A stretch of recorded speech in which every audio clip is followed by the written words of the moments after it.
Good evening and welcome to the Daily Voice, presented by VNN. Bringing you today's top 5 Canadian news stories, let's get started. More Canadians are choosing to travel within the country, but many are shocked by how expensive domestic flights still are. Turns out it's not just the seat you're paying for, it's a pile of hidden fees. The air traveler's security charge, VNN Canada fees, airport improvement costs, fuel surcharges, and GST or HST can inflate your final fare by hundreds. Toronto Pearson alone charges $37 per departing flight. Experts argue security fees should be publicly funded, like border or RCMP services, but for now, travelers are footing the bill.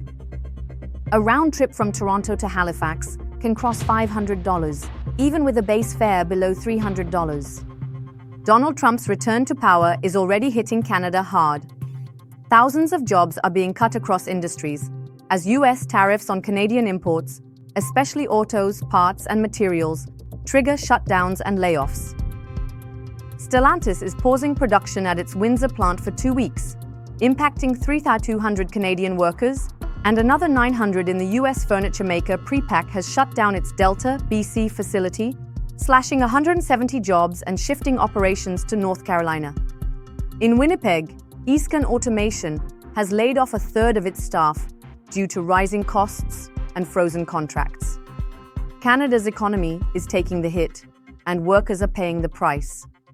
Tim Hortons just dropped its 2025 summer drink menu, and it's full of frozen, creamy coolness. The big hitters? Frozen Quenchers in flavors like pineapple dragon fruit, strawberry watermelon, and blackberry yuzu. Plus, a new toasted marshmallow cold brew and the return of the fan-favorite OREO double stuffer iced cap, complete with cookie crumble, vanilla syrup, and whipped topping. And if you want to sip in style, Tim's also launched its spring drinkware collection, available now in stores and online at timshop.ca. In a partial tariff reversal, Trump has given over 75 countries a 90-day break from his new trade duties. But Canada's not on that list.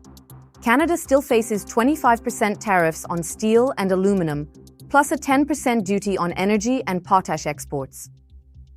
Prime Minister Mark Carney welcomed the global pause, but warned that deeper negotiations are coming. Meanwhile, Trump's officials say Canada could face more pressure if it keeps retaliating. With U.S. lawmakers criticizing Trump's trade chaos and Canadian leaders like Pierre Poilievre and Jagmeet Singh slamming Ottawa's response, the economic and political tension is only rising. Talk of Western separation is back. Again. Frustration is building in Alberta and Saskatchewan as Mark Carney's Liberals gain ground in national polls. A third of residents say they'd vote to leave Canada or join the U.S., but experts say legal and demographic roadblocks make actual secession unlikely. Still, tensions are growing.